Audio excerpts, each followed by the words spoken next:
This season on KERR FATOU. Who is engaging them too? No. FATOU. I am not at liberty to say yes or no.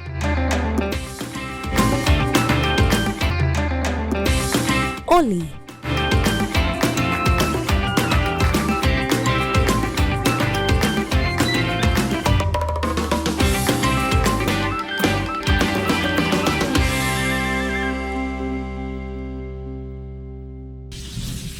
For us, every day is a new opportunity to make sure our first impressions are always our best and to see possibilities on the horizon, to make our facilities and services more accessible and find freedom all around us. With a location proximity to active markets, with a liberal air transportation policy, that daily pursuit is how we turn everyday opportunities for you. For all destination marketing support, customized packages for new existing airlines and operators, and for a highly ranked tourist destination, the Gambia Civil Aviation Authority is here to serve. We regulate air transport, operate and manage BIA technical requirements, merged with commercial considerations. We have experienced and well-trained aviation professionals to cater for your needs. For investment opportunities in building airport hotels, shopping malls, playground for children, do contact us on 4472-831, 4472-893. Gambia Civil Aviation Authority. We go beyond daily. Stewart & Co. Solicitors, a legal excellence firm in London that can help you with all aspects of your legal work. If you are looking at immigrating to the United Kingdom, Stewart & Co. can help you to set up business, buy houses in the UK, and will deal with all your legal works from start to finish. For all your general immigration work, we can help you with that as well. If you're applying for any form of visa, whether student visas, settlement visas, marriage visas, or a child wanting to come to the United Kingdom to settle with the family, we can help you to achieve your goals. Stewart & Co. Solicitors, a legal excellence firm specializing in conveyancing, immigration, litigation, family law, personal injury, licensing, no win, no fee. Contact us today at www.sk-solicitors.com. When we touch down, better broke down.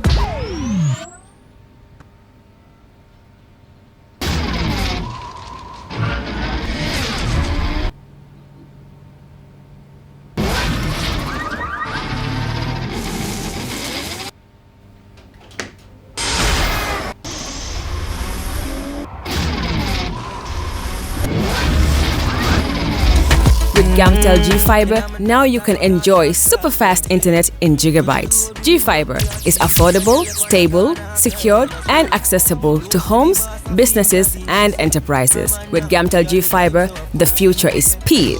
Gamtel, creating a brighter future in communication. That's how she became mine and see that.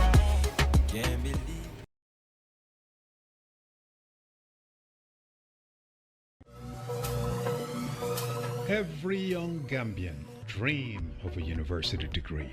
He wants a good paying job after graduation, a pretty wife, and ultimately own a dream home. What if I can't afford my desired dream home? And that is why you need to visit Universal Properties. We specialize in customer satisfaction.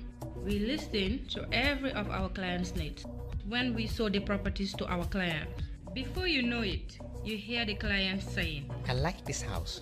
This is the room that cuts my heart. And most of the time, they cling to the door, never to let go. Most clients want to close the deal right there. And that is why we always have their contracts in the trunk of our cars. We work at our client's pace. No haggle, no hassle. We're waiting for you at our office in Caraba Avenue here in the Gambia.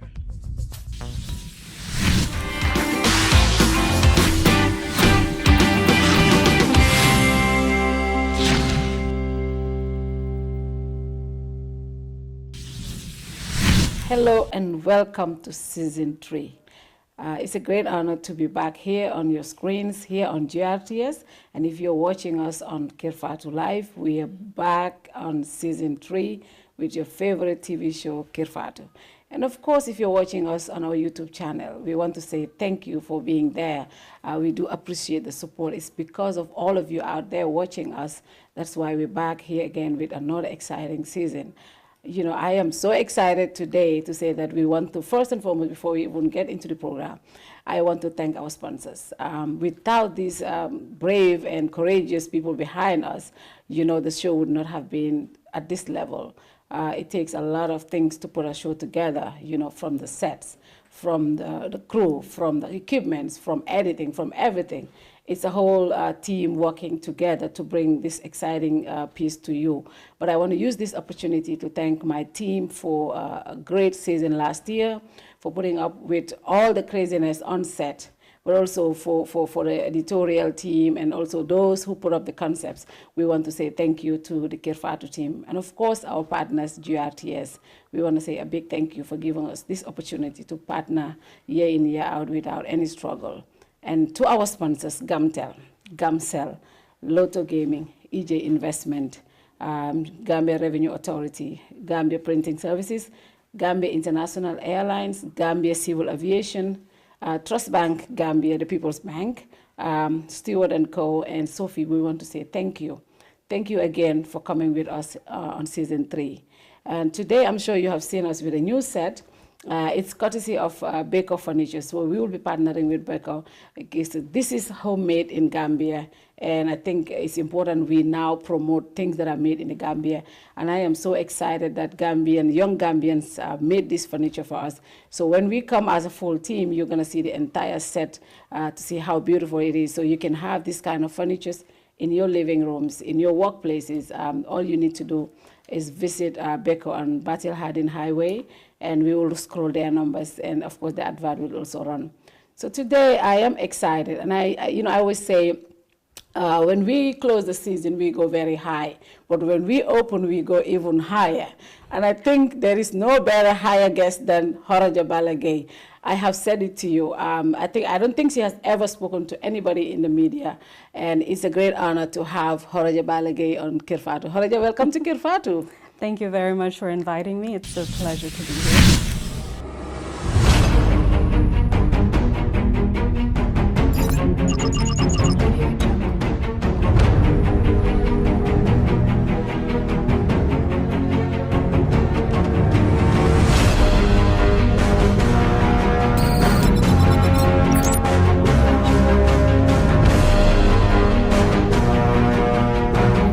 In communication, connectivity is everything. We ensure that the links never sleep.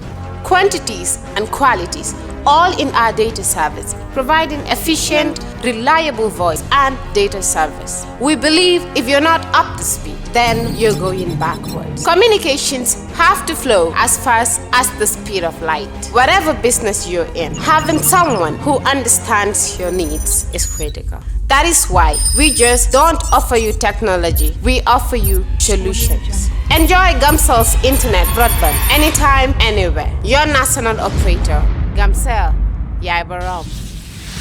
And do you know that this is the most requested show we had on the show? Really? Of course, yes. So wow. we are really pleased to have you to talk about who Horejah is and the work you have gone through and how you can inspire so many young Gambians. Well, I hope I can inspire them, but it's true, I haven't really spoken to any kind of news outlet. A few times here and there as I'm walking out, I get asked a couple of questions and I respond, and that's it. But doing an actual interview about myself is not something that I would normally do. So thanks for having me, and I hope I have a lot to say. And this is an honor, of course, for us. So Horejah at 22 graduated and was called to the bar. And she had a 12 years career at The Hague. Among some of the things that you've done was work with high-profile cases like the DRC Congo and Cote d'Ivoire, and also with the Central African Republic.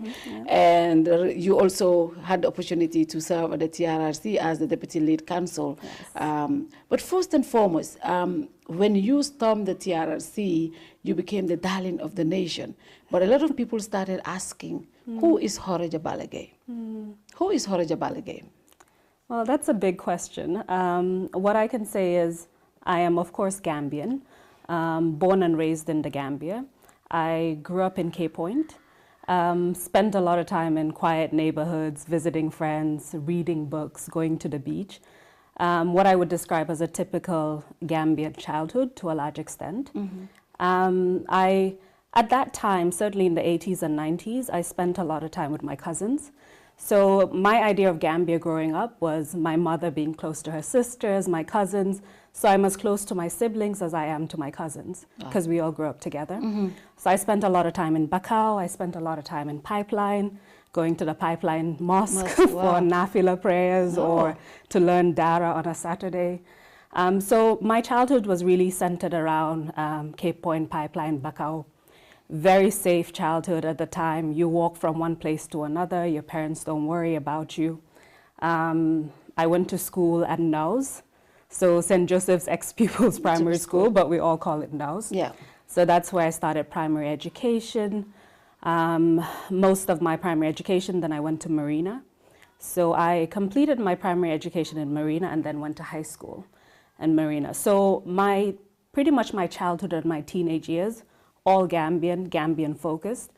A brief stint I spent in Abidjan in Côte d'Ivoire. Okay. So it's interesting that later on I worked on the Côte d'Ivoire situation yes. at the ICC. But I lived in Abidjan when I was 4 because my dad worked at the African Development Bank at the time, the ADB. Yeah. And, you know, we just went to former Finance Minister Bala Gaye is your daddy, right? Yes, he is. Yes, okay. And I guess looking back, it's not so clear to you as you grow up where you get certain things from and your path in life. Yeah. But of course, when I look back, my father has a big influence in terms of public service. Yeah. And just the values of, you know, respect for people. That's really the Gambia I grew up with. You respected elders, you respected one another simply because you're a Gambian. Similarly with my mom, it was values about hard work, you know, integrity, caring for other people, because of course I was aware that we had certain privileges. Yeah. But at the same time, when you're with other people who also have more privileges than you, it doesn't seem like such a big deal. Yeah. But I was always taught to respect people, knowing that your opportunities may come and go. The fact that you're in a particular position at one time doesn't mean you'll remain in that position. So there are all these values along the way that I think have really informed my life, but I see them as Gambian values. Yeah. So nothing really special about what I learned. I think, you know, it's out there, it's things that I look at other Gambians that I know, it's values that our parents instill, my relatives, my aunts. So that's what I would say a little bit about, you know, my childhood. I went to the UK in 1999.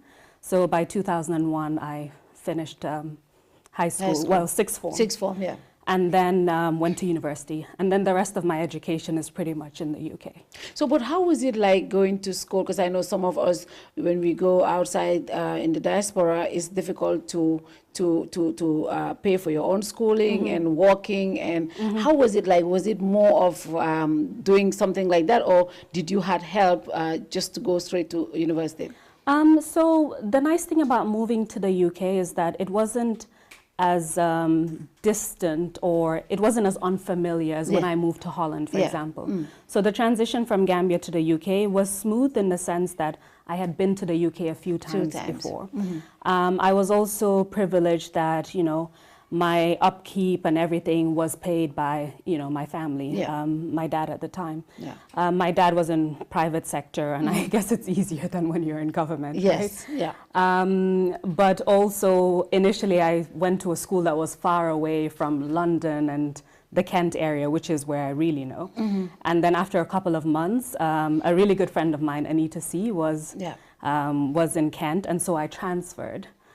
And it was very interesting because, you know, people started taking up jobs. And I think in a way, I didn't really have to find jobs to do and things like that, but somehow there was this thing about value and hard work. So I couldn't see other people working, and then I would stay at home, you know, they were doing. So I did the same thing, like odd jobs here and there. After those 2 years, though, I moved to Bristol, and it was a bit different, I guess, being at a university, and, you know, your jobs are usually like campus type jobs. But no, like being in the UK was great. I moved to a grammar school. And of course, standards are different, so you always have to adjust one way or another. And I was fortunate enough after the first year to become one of the head of sixth form prefects. So there were 3 of us, and I had just been at that school for 1 year, so it was quite an honor to be chosen as a head of sixth form prefect. But you know, my experience there was great. Challenges along the way, like everything else, but really, really good experience. And you went to the Bristol University, of course, and you finished after 3 years. So even before going to university, at what point did you knew that you wanted to do law? I did, quite early on, perhaps when I was about 9 or 10 years old. And even though, yes, at the time I didn't really understand everything about being a lawyer, I found it interesting just from watching TV and just seeing lawyers. From my point of view at the time, lawyers were assisting other people. So I wanted to be a lawyer to defend people. If you know anything about me, especially when I was young, I was very quiet. And you still quiet? You still look I very still quiet. am, actually. But if you ask my friends, and they'll tell you that I talk a lot, but I am very quiet. So I remember when I said that I wanted to be a lawyer, quite a few people said to me, "Oh, but you can't be a lawyer, you're very quiet." And then I thought, well, I'll speak when I have to speak, but I don't have to be an extrovert to be a lawyer. But of course, you know, I was young. I spoke to my mom, and she said, I know how you are, and I know you, when you're passionate about something, you do it all the way. And so she encouraged me. But it's funny that later on at the ICC, I worked in the prosecution's office. But my initial desire to become a lawyer was really to defend people. And I can't point to one particular thing that drove me to become a lawyer. It's a collection of different incidents along the way, or different experiences or exposures. So I remember even in high school, we had friends who came from Sierra Leone because of the war in Sierra Leone. And so they came to Marina, attended school as well. But, you know, just knowing that these people had to leave their homes in the middle of their education, bring the family that they could to Gambia in order to start afresh. There are things like this that stay in my mind. And it was all about doing something to better other people actually. But I wasn't always so sure that I would be a good lawyer or I had the skills to actually do it. But it helps that people tell you these are things you can learn along the way, these are things you can improve. So I continued, and you know, there are experiences along the way that reaffirmed my determination to become a lawyer, and also my specific desire to know which kind of lawyer I wanted to be. Because there's some aspects of law I'm really not interested in at all. Wow, like what? Like commercial law. Civil law. So you know how they say everyone has an area of specialization? So if I need to do anything, whether it's to buy a plot of land or do something that involves a contract, I would not even dream of doing it myself. So you'll definitely hire a service I hire other people. Of course, we learned it at school. We learned it at university. I did these things at the bar school. If I did my own research, I could probably do a good enough job to get something done. But why not just go to people who are experts who would do it very quickly and know exactly what they're doing? But yes, so commercial law, it's one of those. Wow, that's interesting. So I know in 2005 you were called to the bar in England. How was that transition like after graduating from school? So after I graduated in 2004, in the UK you have to join an inn. So there are 4 inns in London, and I joined Lincoln's Inn. It's the Honourable Society of Lincoln's Inn. It sounds very fancy, but it's pretty much a a place where you interact with other lawyers, including senior barristers, and there's a library there. So it helps your transition into knowing what the legal field is about, and basically being mentored by other people if that's something you want. Yeah. So I did the bar in London for 1 year at BPP Law School, and after that, I was 22 years old when I was called to the bar. Yeah. So the big thing about being called to the bar in the UK is it sounds very prestigious. It's a very expensive thing to do as well. But there are also certain challenges or certain things about the UK system. Yeah. It's not as diverse as you would hope for it to be. And my intention was never to really practice in the UK, to be honest with you. Yeah. It was more about going to the UK, getting a good education, learning a lot of skills, and then coming back to Gambia. So getting called to the bar was an incredible experience because it seemed like the highest honor at the time. Yeah, definitely. And I think just relief having gone through the entire process. But if I just step back, before that, during my second year of university, I did an internship at Ep01. Yes, Mr. Fowle. Mr. Fowle, prominent lawyer in the US. In the US, worked in California. So I did an internship with him during one summer, 2003. And I was fascinated. I was truly blown away because he's a phenomenal lawyer. He is. Just watching him made me think, okay, I'll continue doing law, but I have to make sure that I'm good at it. Yeah. If I'm not good at it, I'll use those skills to do something else. So watching someone be a master at what they do, because I watched him in court, I worked with him on a few drafts. I was just in awe of him. Wow. And so when I went back, I thought, okay, I'm going to continue working hard, do the best that I can. So when I got called to the bar, it was more of a, now it's time to put it to the test. To test, yeah. But luckily enough, I was able to then do my master's. So I delayed that test for a period of time.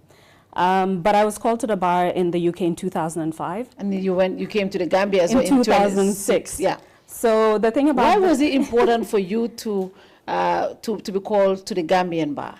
Because this is where I wanted to practice. The UK, as I said, was just to get a good education, to learn the skills. Because in the UK, they focus a lot on advocacy and oral skills. So the bar itself, it's 9 months of practical skills. So you're learning negotiations, you're learning how to deal with your client through conferencing.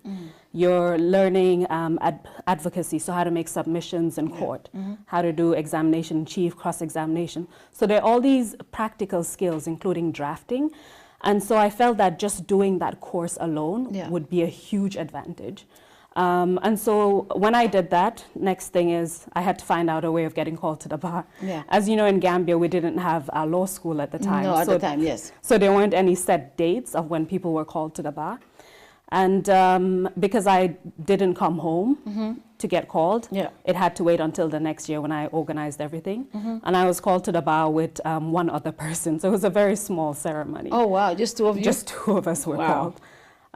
So it was one of those experiences where my direction was always heading to Gambia. But it was also the same time that I did my master's. Yeah. So I went to the University of Warwick, and I did an LLM in International Development Law and Human Rights. Yeah. So when I graduated from that, because during that time I also did a course on ICC matters, so International Criminal Justice.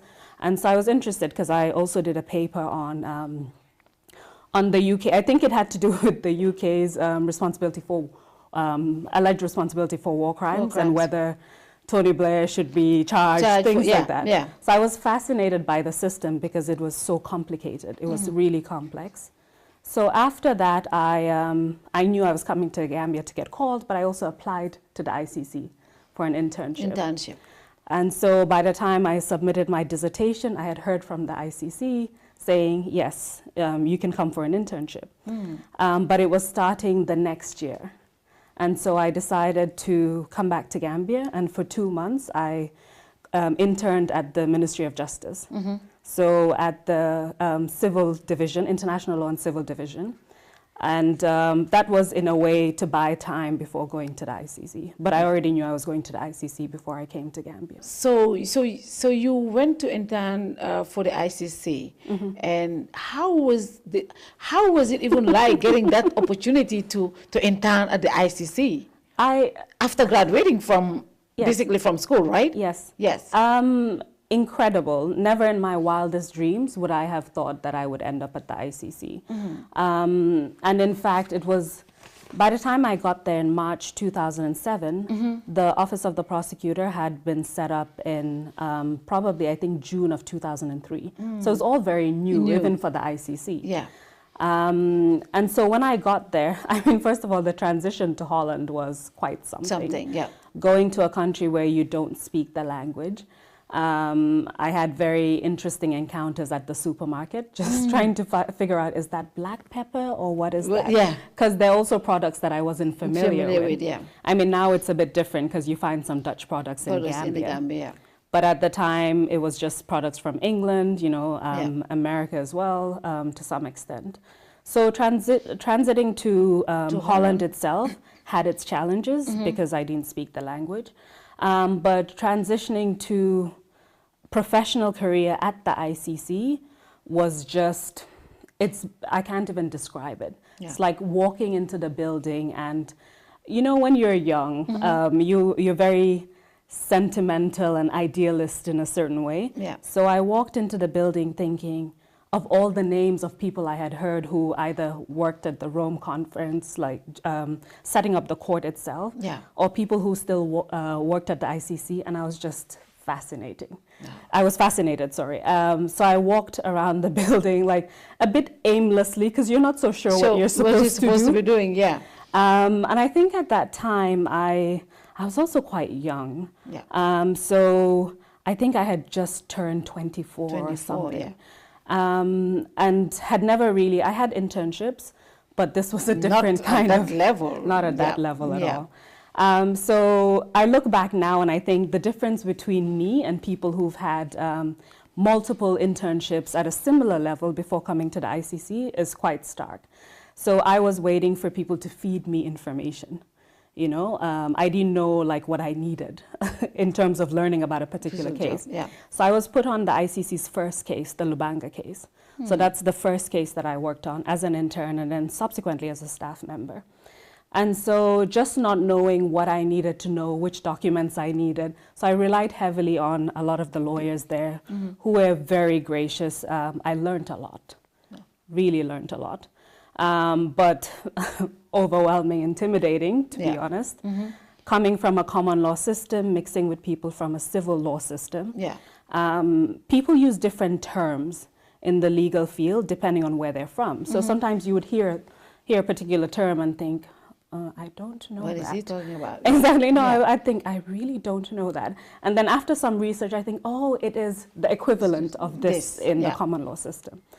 So I had quite a few encounters like that. And of course, I was, you know, walking into a place where people generally had experience before coming to the ICC. Exactly. Yes. Whereas I started at the ICC. So there was always that difference, and I was always, I think, mindful of it, and that actually made me work extremely hard. But even at that age, at age 24, starting a career like that at the ICC, starting your career basically at the ICC, how did you carry yourself at that age and being in a certain position like that at the ICC? I mean, I think probably the biggest difference was, one, being Gambian, knowing what was happening in Gambia. Yeah. But also having had the benefit of living abroad for a while. And so I didn't exactly announce my position or my job to anyone. My family knew, that's for sure. But I just felt that going in there, it was almost a responsibility to learn. Yeah. So I went in there desiring to learn because I felt like that's knowledge I could use later on. Yeah. I didn't know how. And I hadn't quite figured out where it would take me. But certainly being young, but also being around, as an intern, you are kind of shielded to some extent because there are other interns. Yeah.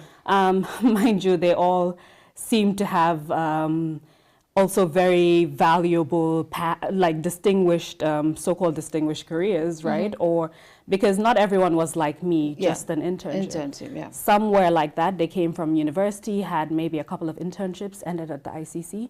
Some people had gone a bit further in their professional career, but just wanted an opportunity to be at the ICC.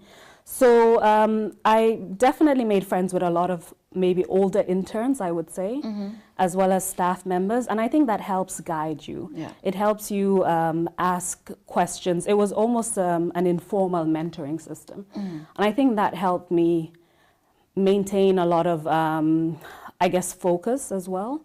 A lot of people from other African countries, from Europe, from Asia, I made a lot of friends who were very valuable.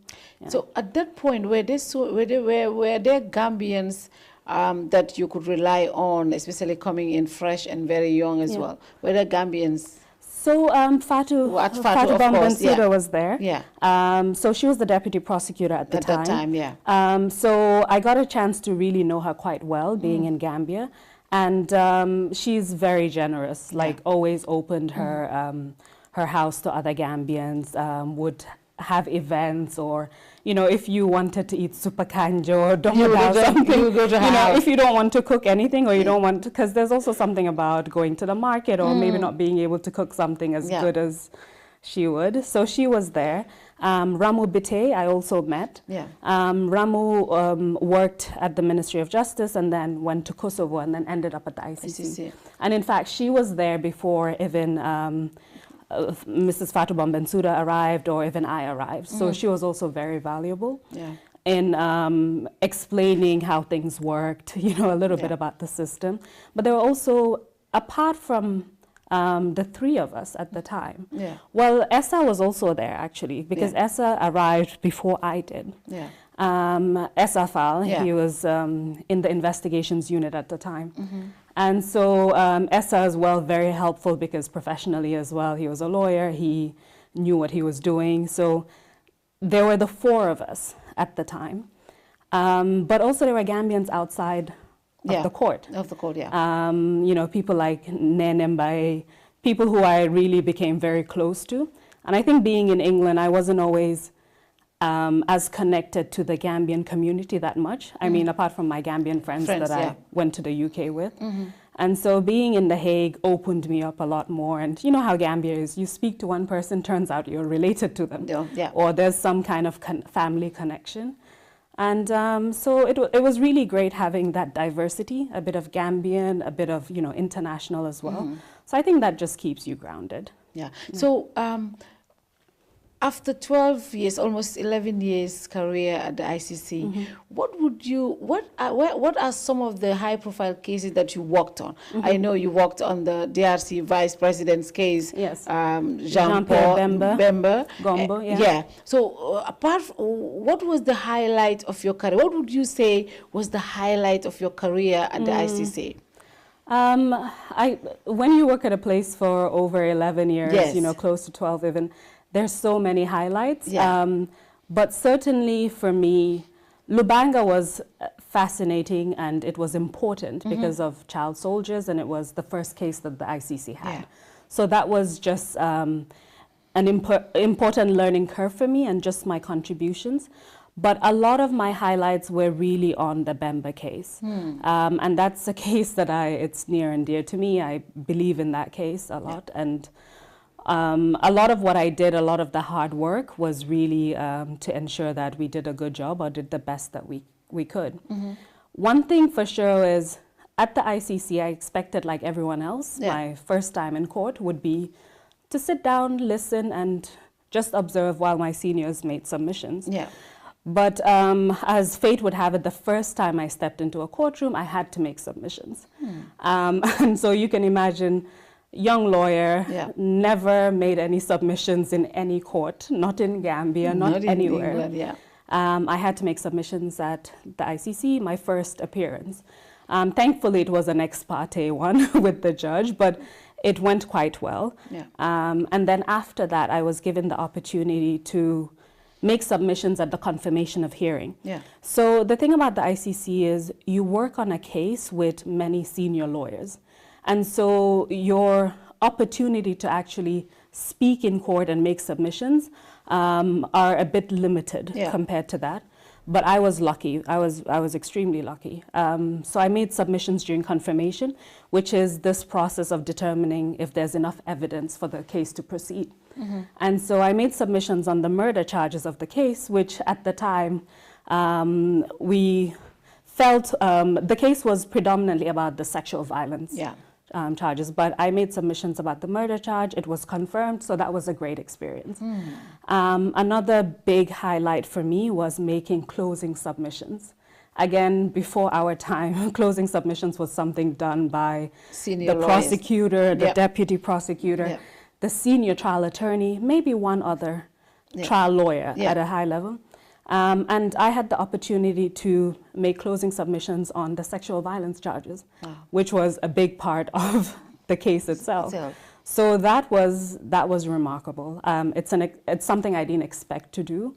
I was given the opportunity to do it, and it's one of the most memorable experiences of my time there. But also just having the opportunity to go to the field. So I went to DRC multiple times, Central African Republic multiple times, and interacting with victims. That's something that is always special because it reminds you of the importance of why you're doing what you're doing. It's not, yes, litigation has its own challenges, and as weird as it sounds, I like the way you start from nothing and an argument forms, and then you draft it, and it's a good argument. I really enjoy that.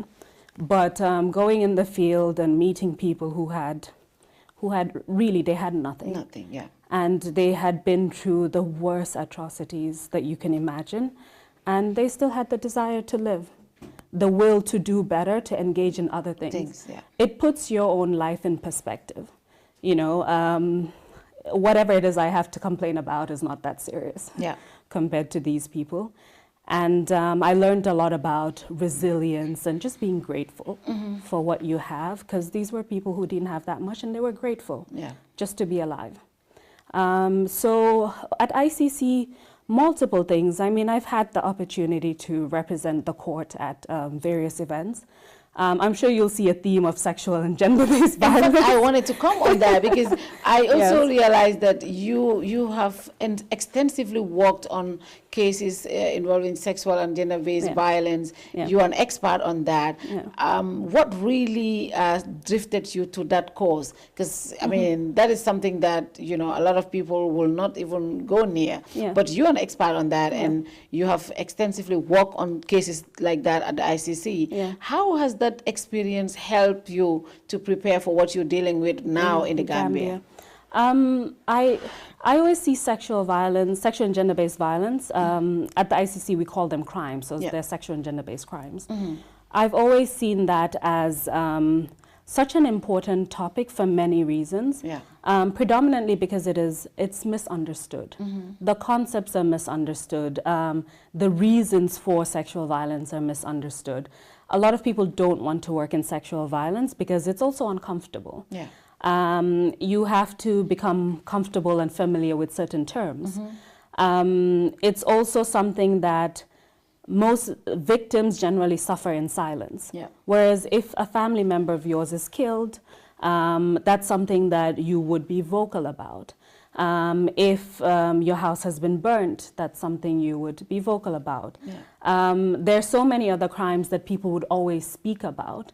And that is, people receive that information in a different way. But with sexual violence, you have people who have suffered not only once because of the act, but a second time because they have to suffer in silence. And that suffering means that they don't seek the necessary help that they need. They don't put blame where blame should be. There's a lot of victim blaming by externals, also by victims themselves sometimes. And sometimes it's just the family pressures. So a lot of what I then came to see in Gambia, I had seen variations of it in other places. Particularly in Central African Republic and Cote d'Ivoire as well. So sexual violence, it's something that I got involved in because it's something I care about passionately, and more because I felt that not enough work was being done in the area. And that's in spite of all the best efforts, because you meet some of the most committed people who work in that field. Yeah. And the conversation has moved to a large extent, and that's great, but there's so much more to do. There is so much work. So much more to do. And it's something that will keep me awake at night. I will speak to sexual and gender-based violence victims, survivors, and somehow they resonate with me.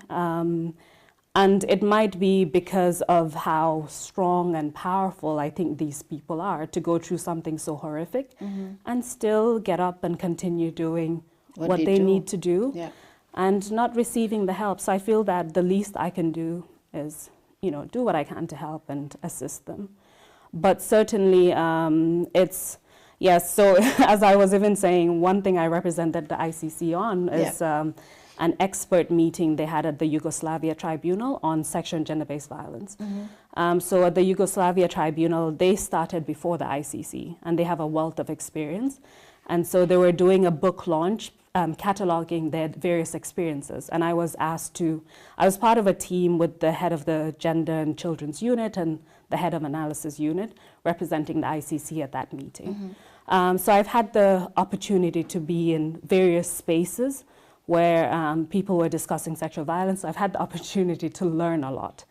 And I think that prepared me very well for coming to the Gambia and dealing with the challenges. The challenges here are very similar, but they're also different in some ways. And I think that's more because of our society. Certainly in the Gambia, these are not topics that we talk about very freely. In many societies as well, it's not something that people talk about that easily. But there's something about how closely connected we are in the Gambia, such that even if one person wants to talk about it, it might be that their family members don't want them to talk about it. It might be that they want to talk about it, but they're, you know, and this could be a husband, it could be a mother, it could be an uncle, it could be even your children, like people who don't want you to talk about it. Because they're thinking about the impact. So I think, you know, being in Gambia, but understanding that a big aspect of it is confidentiality. So people want to know, if they talk to you about sexual violence, that they still have the choice, whether or not they seek accountability for it, or they just deal with other aspects of it, like getting psychosocial support, getting some kind of medical assistance. So you have to be able to create a system where people are comfortable enough to come and tell you. So the TRC being a good example of, yes, there was some evidence that we presented on sexual and gender-based violence, but there's a lot of other evidence that we have that wasn't presented openly. And that's simply because it's important to give people various options. But no, it's something that I plan to do more work in, and I will, in the future, I see me doing even more work on sexual and gender-based violence, especially in the Gambia. And it's back to where you care about, you know. So I do a lot of work in other countries. I'm passionate about it. I really care about what I'm doing. But doing it as well in the Gambia, it's my way of doing my part. Contributing to the cause. So we'll take our first commercial break. When we come back, we will look at your work at the TRRC. But why did you decide to come to the TRRC? And now that you're leaving, some are saying you're leaving, others are saying no, she's not. So we need to know, is Horejah going? And of course, we will talk extensively about the TRRC, the role that you play, and of course how you deal with all these emotions after everything. You're also a human being. So we'll take our first commercial break. When we come back, we'll look at the TRRC.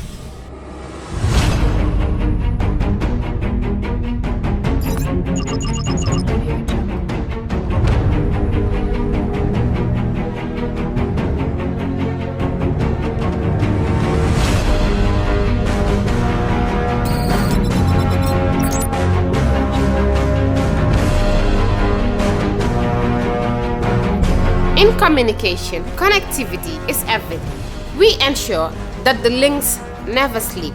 Quantities and qualities, all in our data service, providing efficient reliable voice, and data service. We believe if you're not up to speed, then you're going backwards. Communications have to flow as fast as the speed of light. Whatever business you're in, having someone who understands your needs is critical. That is why we just don't offer you technology, we offer you solutions. Enjoy Gamcel's internet broadband anytime, anywhere. Your national operator, Gamcel, Yaibaram.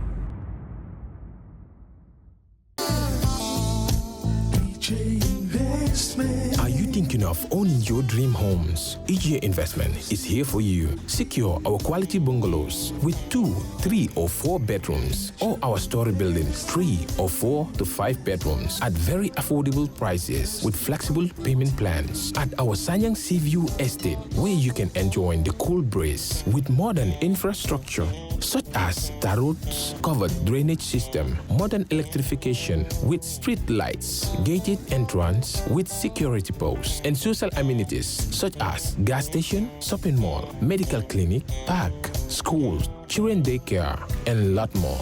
Our dedicated team of professionals will keep the estate clean at all times, provide security and patrol team within the estate premises, install latest technologies such as CCTV, Wi-Fi, home network installation, solar panel, and power backup system. Also, check out for our additional home facilities and interior design service such as premium tiling, wall plaster, home landscape, fingerprint home lock, and a lot more. Visit our office at Senegambia Kololi Highway and get a free site visit tour, or contact us on 4464838. WhatsApp us on 3259220. Or you can visit our Facebook page or Instagram on EJ Investments. EJ Investments, we are first in properties.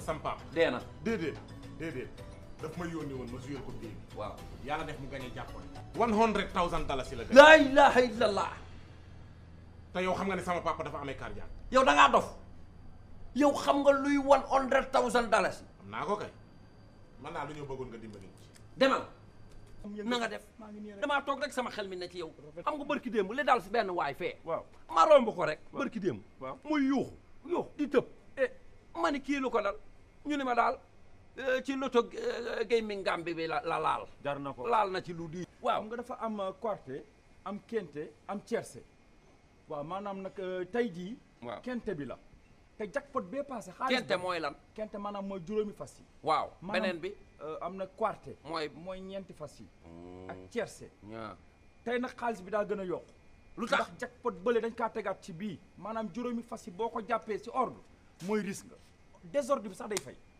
ah bu ma ko jàppoon yooyu moom noonu la demee da ngay dem rek jé am na lu ma yaakaar man gis naa seen kii yi keesku yu ndaw yi ci biir dëkk bi mais daal dama ni lii moom amul xaalis da nga ciy def sa xaalis da jël wecce rek sànni ko fa xool jëmbat la la ilaha illallah yow li nga wax ni tey ji bu yàlla dogaloon ma gañe ko lu mu gàtt fi mu toll nii boo gañe woon $100,000 waaw lu may def waaw nooy def xam nga yow sama xarit nga waaw damay fexe nga rey say noonu ci nan lu mu gàtt $50,000 waay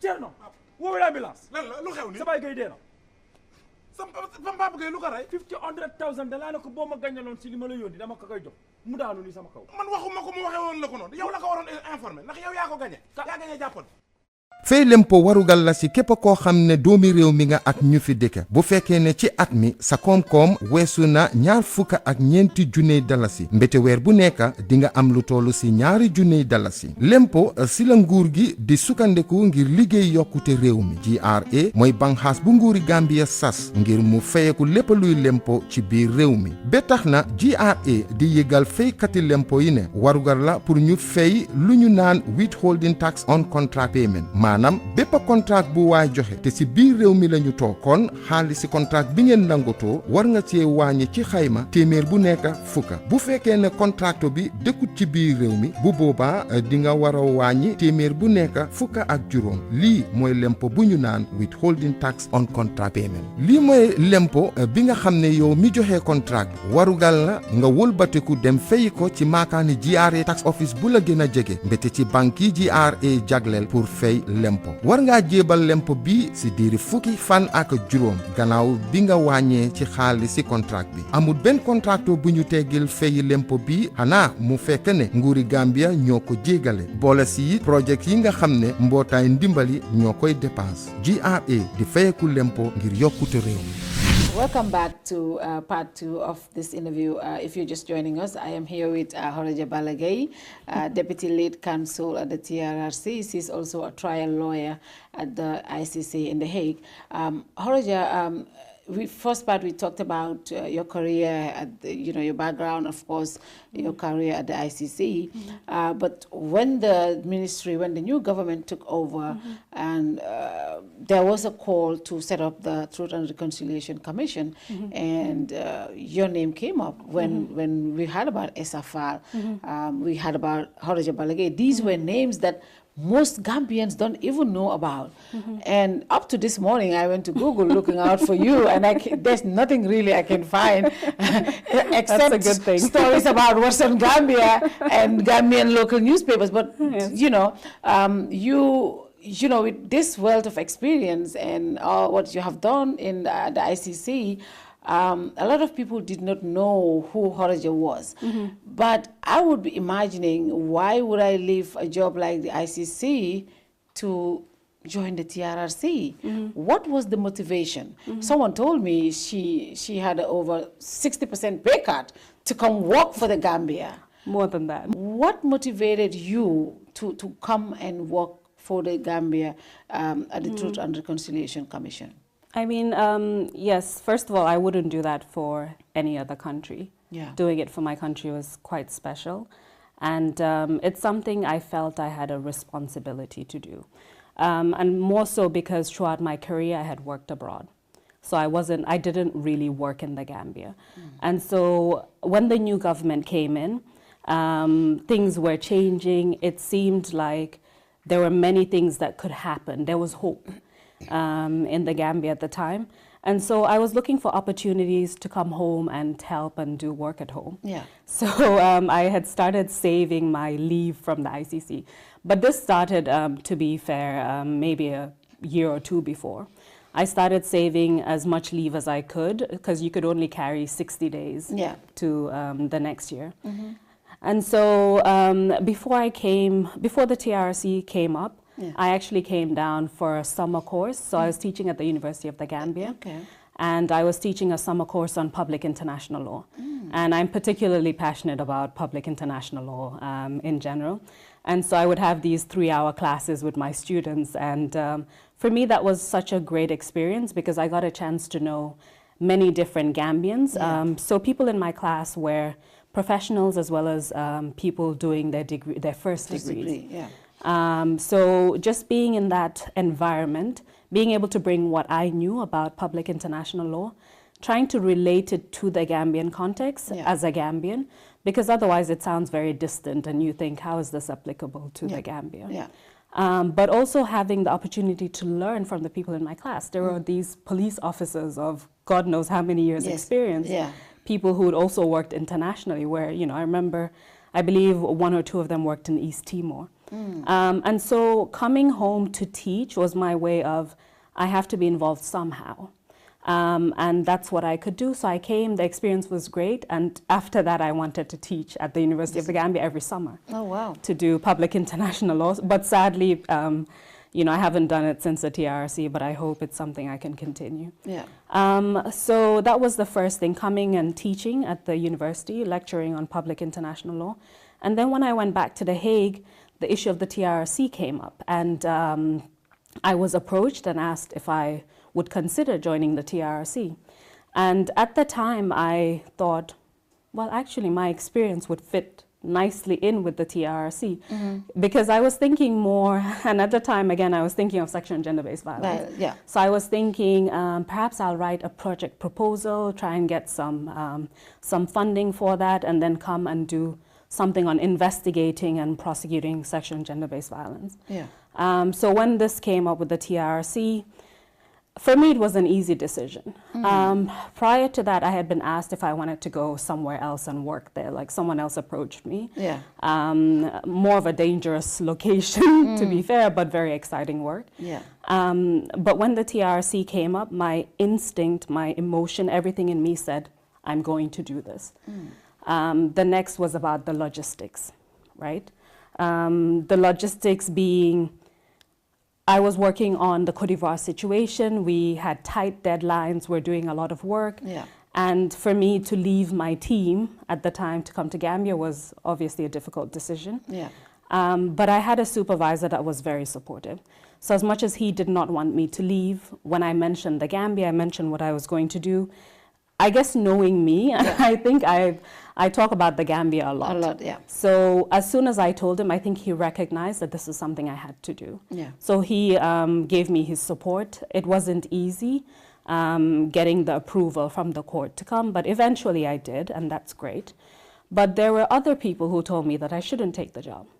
And it was more about financial issues are always a big consideration. Yeah. So I was told, I mean, I'm not even being paid a quarter of my salary at the ICC. Yeah. So certainly money-wise, this was something that didn't make any financial sense. Yeah. Not only would I not earn that much, but I would actually be in debt coming here. And so I had people who advised me and said, I don't think it's a good idea for you to go. It would not be good for you financially. Yeah. And also this is such a dangerous thing to be doing. Yeah. And I thought, well, you know, we're at the ICC. We do dangerous things too. But this was home. This was home. Yeah. This was home. This was something that I could contribute to because I felt comfortable with the types of issues that I would be dealing with. And so I decided, you know what, I will do it. But I also had friends who know me very well. Yeah. And as soon as I mentioned it, they were like, you have to go. To a point where some of my friends said, if we have to subsidize you financially, we will. Oh, wow. I actually had friends who said that. And, you know, I have some of the best friends in the world. So I'm totally grateful. But I decided to take the job. I felt that I had to be here. Yeah. At some point, I stopped explaining to people why I had to do it because I thought it makes sense to me. To you, yeah. I'm just going to do it. And then I was a bit tired of people telling me other reasons why I shouldn't do it. Yeah. And I felt that if we can sacrifice for other things, let's sacrifice for our country. Country as well. And I felt like I had to do my part. Yeah. I think that's what it was, really. I felt like I hadn't really done much in Gambia, and so this was an opportunity to do something. But coming from the ICC, did you have an idea really what the level of crimes that were happening in this country? Did you know it was this much? Because I know a lot of people had criticized people that worked at the ICC, especially Fatou Pombensuda, saying, I remember when Gambians always challenge her to say that Jammeh is doing all of this and the ICC is not doing anything. And the response was always like, but these are, you know, we only prosecute crimes against humanity. So it seems like at that point, maybe you guys didn't even know the level of crimes, how things were really, how bad things were. Coming into the system, did you know that things were really this bad? Did you have an idea how bad it was? I had an idea of how bad it was. Okay. The way the court works is there are different divisions. Yeah. And so there are divisions that then advise on whether we should conduct a preliminary examination in a particular situation, and then whether we should open investigations. So there's a separate division that deals with that. I'm in the prosecution division, which is more after they open a situation, then you follow up. You follow up. But coming in, I read Gambian newspapers. I had friends. I had an idea that it was bad. Yeah. And for me, the issue of crimes against humanity, obviously it's one of those things that you need to do a preliminary assessment, then you need to conduct investigations. The more information you have, the better your ability to make the assessment, right? But at the ICC, regardless, the issue is always a gravity threshold. So even if, for example, you were to find that there are crimes against humanity in a country, the next question is, but is it of sufficient gravity for ICC intervention? It doesn't make it any less crimes against humanity, but obviously the ICC has certain cases that it's dealing with, and it has limited resources. So for it to determine which cases to look at, there's an additional threshold of a gravity requirement, and so that's an assessment that this division that I told you about, the Jurisdiction, Complementarity and Cooperation Division, would then make an assessment and decide whether or not to advise the prosecutor to open an investigation. So coming here, I had an idea of the scale. I mean, especially the numbers when it came to the witch hunt activities and things like that. But also we heard a lot about the junglers, enforced disappearances, torture, arbitrary arrest, sexual and gender-based violence. So that information was there. Of course, Gambia is a small country as well. So people may not be as alarmed when they hear tens or hundreds or 1,000, but we're such a small population that that's actually huge when you do a percentage in relation to our population. So I had an idea of the crimes, but even I was surprised once I started working at the TRRC. I was really surprised by the scale and the gravity of the atrocities. I really felt that what we knew was more of an indication of what happened, but once you started digging and doing the investigations, there's a lot more there. And the reality is there's only so much that a TRRC will uncover. Hopefully sufficient to give a good picture of what happened here, who's responsible, and how that came about. But certainly a lot more than we would ever uncover. That's my opinion. So let's talk about your experience at the TRRC. I mean, one thing I must admit, when you first came to the screens, you became the darling of the nation. And here you are doing something this serious, and there was so much attention to you as a person. In fact, I would say, I think it was more towards your intellect, how you carried yourself, how you delivered your work, and people just loved you naturally. Did you at one point knew this was what was going around in the society? Because I don't even know if you're on social media. Did you? Because I mean, no one seems to know if you are even on social media. Or you are, so no one seems to get you. But do you see the kind of admiration you get from people across the country, even from local people? My grandmother would say, "Hey, but you didn't kuluta back." So those kind of admiration that you had across the country, how did it help or distract you doing your work? Because it was just huge. I was surprised, to be honest with you. I felt that I was just doing my job, usual way, meaning I was giving it my best. If you know me, I like to over-prepare. I like to do my research. I like to, whatever I'm doing, I like to do it well. So I wasn't as aware of the publicity initially until I started getting messages from friends and family. So they would send screenshots, they would send conversations, or I would walk out and then people would recognize me and stop me. And all of that, I think for me it was humbling. I felt that people just were expressing gratitude, and I had never been thanked that way for doing my work.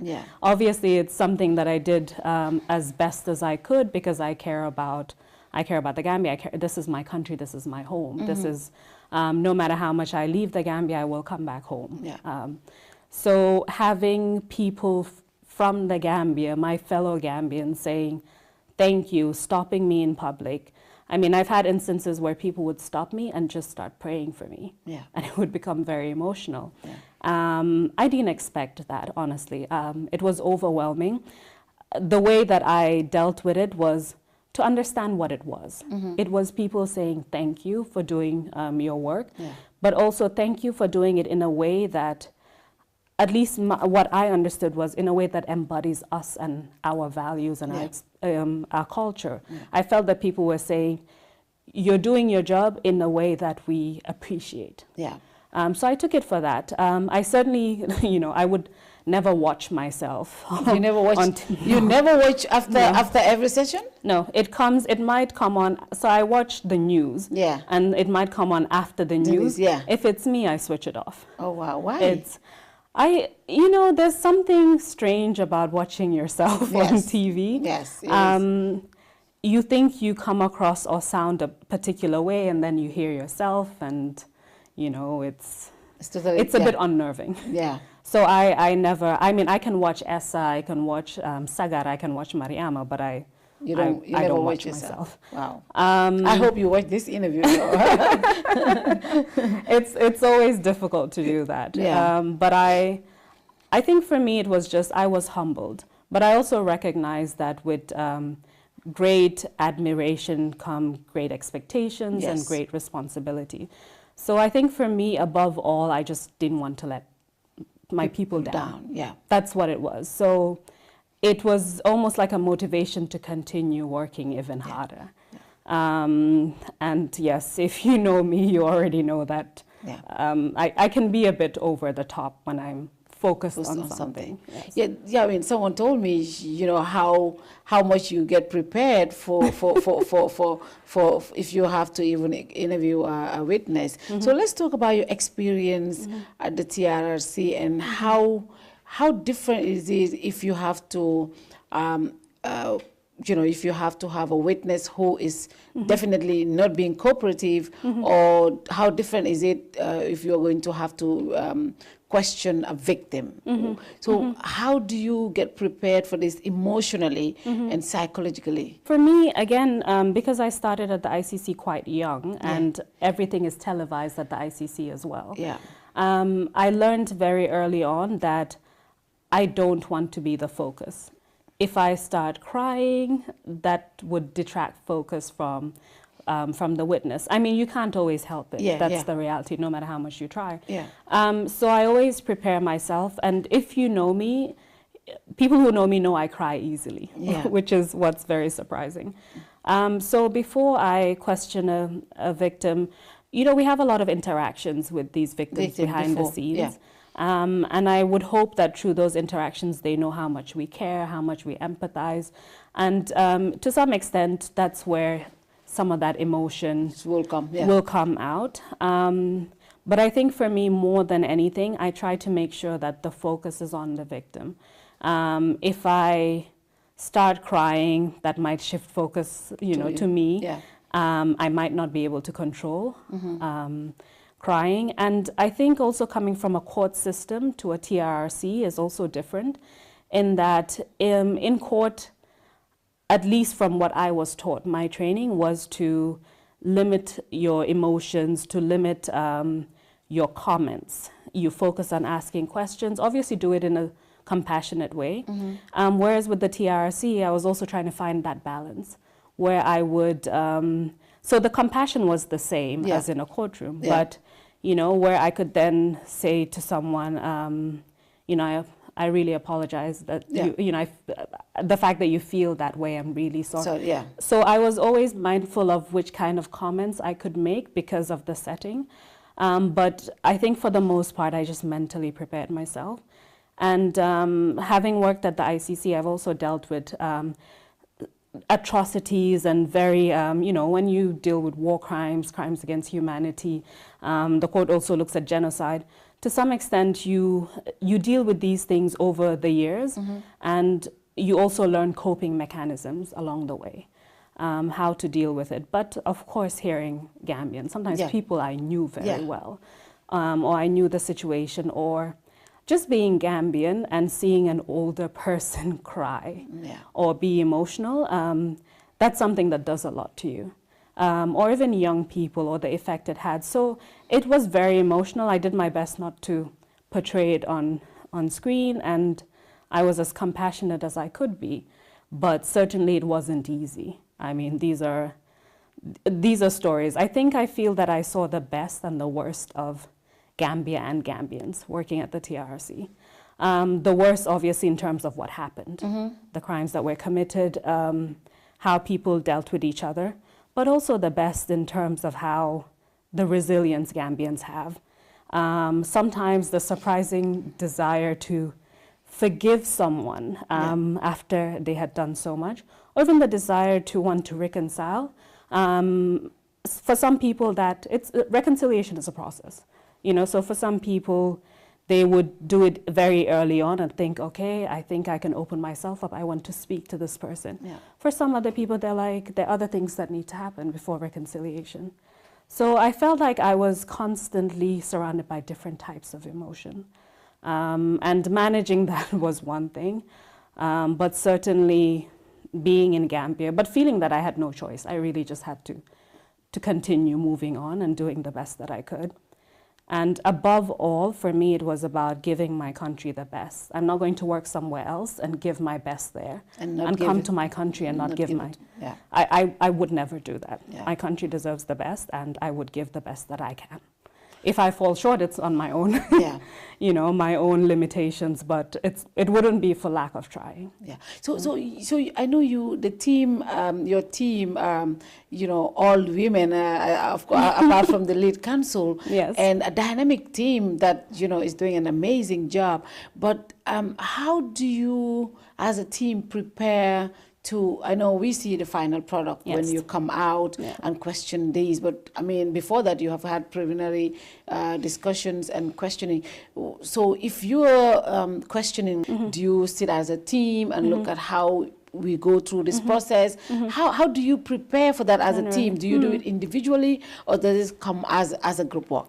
So it depends on the witness. Yeah. For a lot of what happens all the time is we have an idea of what we want to accomplish and where we want to go, and a list of witnesses and the statements and what we generally want to bring out from those testimonies. Depending on the witnesses, it's individual preparation. So what that means is I'll prepare my witness, but if there's an issue that I'm not sure how to deal with, or I want different thoughts, then I'll ask my teammates. I'll ask Essa, Sagar, Mariama, what are your thoughts on this? Is this a good way to go? Yeah. If it's a very big witness, then the team does chip in, because then you have to go through transcripts, then you have to find other types of information. So the bigger witnesses in terms of scope of their evidence require a lot more work. But not just the legal team. We actually work very closely with the research and investigations, depending on the issue as well. Like I remember when I did a lot on sexual and gender-based violence, I worked closely with the psychosocial support, so the victims and victims support unit. I also worked with Women's Affairs. Research and investigations were constantly working very closely together. And so you develop these relationships with your colleagues. And the thing about coming from the ICC is I have a lot of experience, having done investigations as well. So I was one of those lawyers that was privileged to actually go on many investigative missions in different countries, and I learned a lot. But at the same time, I knew that coming into Gambia, there were people who had good, extensive knowledge about the system. So it was really a give and take. I didn't come here with the mindset of, oh, I know what I'm doing, I'm fine, I really came with I have something to offer, but there are a lot of people who have a lot to offer with the system. So I think we worked very well. I have a lot of respect and admiration for the people I worked with, because we worked under very difficult circumstances. You can't really explain it, but extremely difficult circumstances, and people were extremely supportive. And so my impression of working in Gambia, working at the TRC, working with a team, has been one of support, has been one of people want you to succeed and to do well. And they will go out of their way to help you. There are times where I've sent messages to my colleagues, whether it's other people on the legal team or research and investigations or elsewhere, late at night, and they're responsive. Or over the weekend, people come in to do something to send it to you. So that's been my experience of Gambia. I certainly couldn't have asked for more. For you, what case was so remarkable to you at the TRC? And of course, very emotional as well. I mean, I would, of course, give the answer that they were all very important, and they there was something different about each individual interaction. And certainly for me, when it comes to persons who have been adversely mentioned, I definitely take the view that the most important people that come before the TRC are victims. Victims, for me, persons who have been adversely mentioned, their role is to shed light on what happened to the victims and give us more information about the system and other things that occurred. So my focus definitely has always been, obviously, on all witnesses, but I particularly pay attention to victims. A lot of the experiences for me stood out. I can't really say that much, but the first time I questioned two people at the same time, having spoken to them, having known their story, so Basiru Barrow's two wives, that was quite something. More because of the type of story, but just to listen to what people were going through, that emotion. And I've always been particularly, I guess, interested and concerned about two people explaining the same thing from different perspectives. So that was very powerful because, you know, one wife was at home hearing the news, the other one was outside when the news, you know, just understanding what happened and how the family coped. For me, that left a very huge impression on me. And again, you know, still interacting with them when we went to the exhumations, and that was quite painful. So especially for victims, how difficult was it if you getting to, you know, get to this, to help victims understand that they have to say the stories, you know, most importantly to do it in a very calm way so that their message can be out, and getting them, especially the November 11 victims, getting to exhume the bodies, going through all things all over again. How difficult was it to, I know the support system, the TRC support does that, but you as the council who's going to question them, you also play a role in making sure they are guided properly. How difficult and emotional is that? I think for me, the biggest lesson from that is always take your time. I feel that if you want to rush through the information that you need to present to people, they're coming into a system that you understand. They don't have much information. So to me, spending as much time as possible explaining how we work, what we do, what you can expect. Are you concerned about anything? And it's not just security concerns. Are you concerned about any aspects of your story? Are you concerned about your family, how they will respond to you? And having gone on investigation missions at the ICC, where I was playing the role of an investigator rather than a lawyer in like the latter years, but it's more that I had that opportunity. I understood the value of spending time and explaining that to witnesses, and then seeing if they understood the information based on the way you've explained it. Because it could be that I explained something and I think it's clear the way I've explained it. But what is your understanding of what I've said? And so I take the time to go through that, and I'll spend a lot of time with introduction. And I think this is where, to some extent, I might appear as a quiet person, but I do talk a lot, especially when I need to explain something. And so I spend a lot of time on that before I get to the actual substance of their testimony. And you can get a lot from people, especially, again, there are no cultural barriers. You know, we're all from the same country. We understand certain cues, certain aspects of our culture. So I think just giving that time, and they deserve that time. So I try not to rush victims at all. And you can get a lot of valuable information by just giving them the space and allowing them to talk. So I think preparation was really big, spending that time. If they needed a second meeting, that's that too. Depending on the type of victim, if they needed to see the hearing room, so that certain things would be explained to them, especially in the beginning, I would do that. I would walk around, I would explain this is where this person would sit, this is what you'd expect from, you know, even the affirmation or the oath. This is what would happen. The commissioners, these are the people. I would explain who they are, sometimes even how they were selected. I would explain to them about the interpretation, because that's the big thing for many people. Just that you speak, allow some a short period of time, you continue, but don't feel cut because interpretation has to follow. So there are these little things that after a while you learn are quite important to the victims.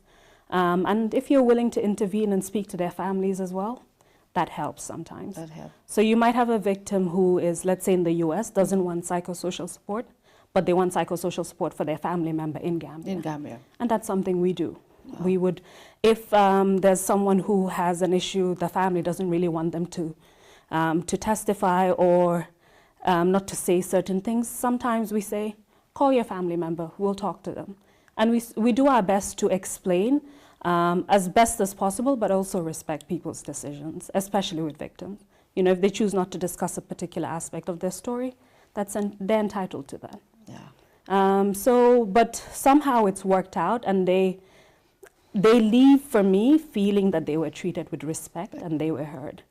Like that's the best you can get from the process. Yeah. So I know you have got a lot of experience working with this kind of cases, but coming home, seeing the people, these are your people, some people that you have known. Has there been any point that you have to deal with a certain person and you're like, oh no, I know this person, you know, this is close to home, and you would even consider you know, excusing yourself from that. Yeah. Has there been instances like that? It's, for the most part, it's been people coming in and saying, oh, I know your father, or I know your mother, or I know, you know. And especially if it's people that you need information from, so meaning they're not victims. Yeah. So with victims, that's always a plus, and that makes them open up even more. Yeah. Because you're familiar. You're Gambian, they can link you somehow. Yeah. But I've had people who would come in, like, obviously make it clear that you're uncle or you're something, you know. And you still want that information. I still want the information, and I think having worked abroad, I still need that information regardless of what the situation is. So as respectful as possible, I still try to get that information regardless. There have been a couple of instances where I decided not to be the one to ask. So nothing to do with the hearings. That hasn't quite happened where I've been assigned someone and had to say I shouldn't do it. But I've had a couple of instances where I said someone else was questioning that person, and usually I can come in and assist or something, and I was like, I won't do that because I've known that person since, you know, and that's someone I know very well. So it's better for someone else to do it. But you also have instances where topics come up during your questioning, and there are people that you know you know very well. Very well, I just have to ask the question. Because the last thing for me is for someone to question my integrity and to question whether or not I've asked the right question because there's a connection to someone else. And as weird as it sounds, I just feel like I've spent too much time trying to build my reputation, build integrity, have people have confidence in me no matter what the situation, that I wouldn't not ask the question. I just hope that person would understand that I had to ask the question. So I think I have a bit of a matter-of-fact attitude to that. And I feel that if you take it too far, then I'm related to everyone. You know, I've heard a lot of people that I'm related to that I didn't know before. So if you take that very cautious approach, it could also mean that who else is going to do the job? Because all four of us are Gambians. All four of us are related to people. So long as it's not such a close relationship that you're not sure how confident you are in getting that information out, in that case, I would recuse myself. But short of that, I would make it known. I would tell people what the relationship is. So they're at least aware of that. And then we'll see. But you also get questions from your colleagues. They're like, on this issue. And so unless you can say that's not a relevant issue or he's already asked that, you'd have to justify why you didn't ask something critical that you should have asked. Oh, wow. And so the colleagues will definitely even bring that up, right? We would discuss it because you want to know, because sometimes it's about debriefing why you didn't think a particular strategy was going to work. So an example is someone who comes in initially reluctant, but then willing to give you all the information that you need on that topic that's important. And then they talk about, say, what happened to them, and they give it to you from their perspective. You allow them the opportunity to tell their story, but mindful that you've gotten what you needed. That was the reason why you called them. in the first place. So I think strategically, you always need to be clear what you need from a witness before you get there, because otherwise you can end up being distracted and following questions that aren't that relevant. But at the same time, we know what's to come. We know what links we want to make. So there's some questions that may be very obvious to us that other people might think, why is she asking that question? What is the relevance? Yeah. But so long as within the team we know why, and there's a strategy to it, then it makes sense. It makes sense. Yeah. And something that is also very, very key is security. Yeah. I know we are Africans, and we have had cases where people pointed their big jujus to other people. Yes. Have you guys had those kind of instances where you had some worries about your security, especially in dealing with victims? Honestly, no. I think that came from, I felt like I worked in very dangerous countries before. Yeah. Whether you're in the Central African Republic and there's a situation going on with like militia, and as soon as you arrive, you're in a convoy, you're given a radio, things like that. Gambia wasn't like that for me. Or being in the DRC where you're told, okay, these are the areas you can go to. You can't go outside of these areas. You can't stay in a hotel outside of these areas. So I felt that Gambia, maybe it was a sense of false comfort, but I felt like I knew the country, I knew where to go. I tried to be security conscious in terms of what I did, but you know, I didn't want residents. I didn't want residential guards. I didn't want an orderly following me around. So I was very adamant from the beginning that I didn't want that. I think that was something that obviously the Commission took very seriously initially and wanted all those things to be in place, but I felt I didn't need that. I also felt that, yes, I've heard stories of people taking, you know, like taking our names to marabouts or doing certain things. You hear the stories, but I think for me at the end of the day, I'm going to pray. Yeah. My family is praying. Random Gambians are praying for me. So I was never really concerned about that. Yes, of course, I think you take the regular precautions in what you do and how you move about. And at the ICC, not just at the ICC, but also at the TRC, we have very good security guards. Honestly, the security guards at the TRC are phenomenal. They're people who are always concerned. You work in the evening, they will go around, they'll make sure they know you're there. If anyone's coming, they'll come with them, and then they'll kind of hover somewhere around so you know they're there. But I just felt that there was this concern for our security by security experts as well, and we just had to play our part. And there was this sense of, you know, if you're there, even if you're staying late, someone will choose to stay with you, like an investigator or someone, just to make sure that they were there, especially if it's at night or weekends. So I never felt insecure, to be honest with you, at all. And I felt, and maybe it was a false sense of security, but everywhere I went, I felt the support from Gambians, you know, so it was almost as if people were there, were in it. I mean, of course, you know, when something happens, you never know how it will go down, but I think in the beginning, there's some people who called me, were like, I noticed you don't have an orderly, is that safe? You know, I notice, you know, they'll point out certain security issues to me, and I would say, I think I'm fine, you know, I understand where the concern is coming from, but I was never really worried, to be honest. To be honest. Yeah. Yeah. So we'll take our second commercial break. When we come back, why is Horejah leaving? And of course, the big question, and I must admit, a lot of people were mad at Alaji when we announced you were married. So we'll talk about that also, how you guys met. You know, I think that will be interesting. For all those hard people whose hearts were broken, people like the Yunus Haidaras and all this. So it'll be interesting to talk about that. So we'll take our first commercial, our second commercial break, and when we come back, we'll talk about why you're leaving and what are the future plans, if any, coming back to the Gambia. So we'll take this break. Have you run out of cash power? Do you want to transfer funds to your family? Or do you want salary advance without coming to the bank?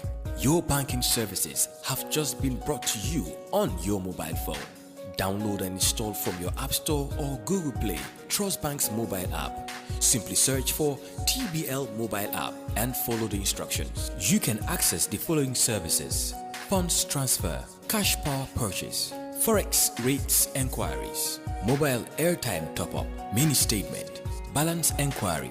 TBL app is the only app that allows you to take salary advance and many more. You can also interact with your customers using our USSD code by dialing *533#. At Trust Bank, we bring innovation that is useful to you, our valued customer. With our mobile app and USSD, banking is at your fingertips. Trust Bank Limited, proudly Gambian. Better and stronger as the sole ground operator at the Banjul International Airport. With an expansion in travel services, customers are assured of GIA's capacity to cater for all their travel needs, provided by professional, experienced, and ever-smiling staff. GIA's Hajj package and services, by far the best in the country, give the customers the opportunity for a memorable Hajj experience. For a more efficient cargo services, GIA means business as it launches its new multi-million-dollar ultra-modern cargo complex to revitalize and stimulate air transport. GIA, the pride of the Gambia. Why did it? Why? I warula nak. I xam na ni bu paré rek ma kontaan. Sama secret moy ami tamate jeeg bala jonge day mun wañam ami tamate soko defé ci sa toga da koy xonkal ciur jeeg bu koy jëfandiko sa jikkat du la musa mere mi yaay waaw bala ma tay dama na gis añ bi chéri xif na de wa leg ma fara top suma li ma ngi dem yes kay waaw top suma gana lool de la bu ga deg Faro Company mi ñu indil bébé Mariam moo ñu indil ami tamate chéri sa benn cin xonx na ami tamate de mo ci jaar ami tamate waaw ami tamate moo ko xonxal nii cëm bis ni ki tey dee naa la ami tamate doomi ndey ami tamate bi nag léegi bu ko bëgg nag mooy def nag mu koy am bépp marché boo dugga bitik supermarket table yi bépp foo dugga si biir réew mi di nga am ami tamate. Welcome back to the interview. I think we're just at the final part of the interview. And Horejah, so with all of this experience and the admiration that comes with it, you know, the news broke out that you were leaving. A lot of people were shocked. People were disappointed. People were like, but why is she leaving? The process is not over. And just the fact that we're not going to see you on that screen again, but why are you leaving now that, you know, maybe you needed more now because there's still some more other topics to follow. Why are you leaving at this point? What I would say is that leaving is not an easy decision. I came with my own expectations of the TRC. Those expectations were met and over and beyond my expectations, really. But coming here, it was always clear that I took a leave from the ICC. And I told you earlier that I had saved up some of my leave because I wanted to come and do work in Gambia. Do some kind of work, and it became the TRC. So I took 2 months of my leave to come down. And eventually I was given 6 months of special leave without pay from the court. That's what it's called, special leave without pay. And I was allowed to come for 6 months. So I started work at the TRC on the 1st of November 2018. So after those 2 months, my 6 months started from January to June. And a request was made for them to extend that leave. And so they extended it for another 6 months. So certainly at the TRC, it was always obvious that I had a limited contract and I was going to leave at the end of it. I'm grateful that I had the extension to even do more work. But for me, coming here was always about being part of the initial phase.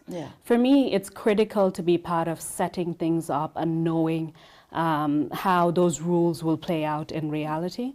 And that is a very difficult aspect of an organization because you're essentially trying to implement something on paper in reality. So to me, even if knowing that I was coming down for a limited period of time, I felt that it would still be worth it because that time was critical. Yeah. It was critical to, when we came in, especially like it was Essa and I at the time, coming up with the rules of procedure and evidence, helping, figure out other staff that we needed on board, logistics that we required, providing assistance to the investigations. Because of the experience that we had before, it was easier to impart that knowledge, sitting in interviews, conducting interviews with the investigators. And so they were learning, we were learning. So I felt like that period was really critical because we had to set up a lot of things that now, it's obviously never easy because you also have different topics that you're dealing with. Yeah. But we now have a rhythm, we have a system, we know how things work. So certainly I feel that the 14 months that I spent at the commission was very useful. Yeah. I hope I gave it, I hope I made a huge difference. I certainly did my best, and those 14 months have been essentially what I did in that period of time was more than I even hoped to achieve. Yeah. Whether it's with assisting with reparations, helping with like the regulations and being part of expert meetings. So there are many things that happen as well behind the scenes that we've been able to do. But unfortunately, I can't get another extension from the ICC. I have to go back. And I also feel bad that I left my colleagues, in the middle of a project in the middle of a situation we're working on. But at the same time, I'm grateful that they understood how coming and working in Gambia was so important to me. And so they were extremely supportive, but I wish I could stay, but unfortunately I have to go. So it's not an easy decision for me either. I would have loved to stay for, another year. It will end, I think our term would expire in October of next year. Next year. So at least those 10 months. I would have been grateful to stay on, but unfortunately, I can't. Unfortunately, you weren't able to get an extension. No. I think it's important to understand, people to understand Yeah. that it's about contractual issues. Exactly. You needed to get an extension, which you had done twice as well. I already did it once, and I was told that was the last one. The last extension. And so, unfortunately, of course, people at the commission knew, especially the executive secretary knew, and the rest of, obviously, my team knew. So they always knew I was going to leave in December. So that didn't come as a surprise at all. Yeah. But do you feel fulfilled that you and your team were able to do a chunk of the job? Because we are left with just, you have covered the majority of the, the cases, July 22nd, November 11th, the witchcraft, the sexual violence, the April 10, the big cases that really people were interested in. Most of them have been covered. Do you feel fulfilled that you were able to take part in those cases and get it done before you had to leave? I certainly do, and it's interesting how my career has started. I don't want to say I'm halfway through my career because I'm not. Yeah. But certainly I already know that my contributions and my experience at the TRC will be one of the most important things that I ever do in my life, no matter what else I accomplish. And simply because, again, it was for the Gambia, it was for those 22 years of unimaginable human rights violations that we'd never experienced. Yeah. So I really feel that my contributions came at a good time. I feel that we did a lot as a team. Like you said, we covered a lot of key topics. And yes, we will maybe cover aspects of those same topics later on, as well as other topics. But we've done a lot of the work. And I think that's really, really important. So I'm leaving with a sense of accomplishment. Also a sense of feeling that I wish I could do more. But as I'm always told, wherever I go, you can't do it all. You can't always be there. So I think feeling gratitude more than anything else.